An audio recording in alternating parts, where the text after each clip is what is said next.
The night over the ice plains was silent except for the wind, a dry, rasping sound like breath over ancient bones. Ilana adjusted the gain on her recorder, letting the wideband sensors drink in the ghostly static from the horizon.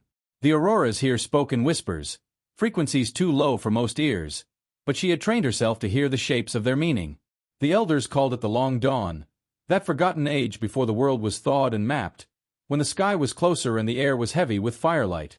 Nobody knew why they still called it dawn when it had been millions of years ago, or why the stories always ended the same way, with silence.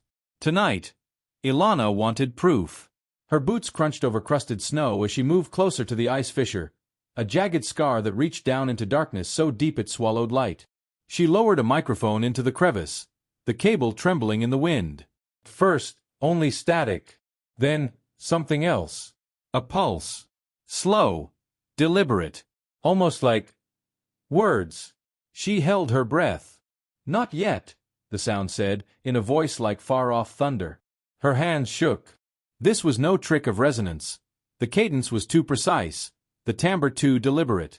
She swallowed, forcing herself to speak. Who are you? The pause stretched. Then the voice came again. We were here when the first shadows walked. We remember the light before it burned your skies. We remember you before you were human. The auroras above flickered crimson. The wind dropped to nothing. It felt like the entire world was leaning closer to hear the exchange. What do you want from me? She asked. Another long silence.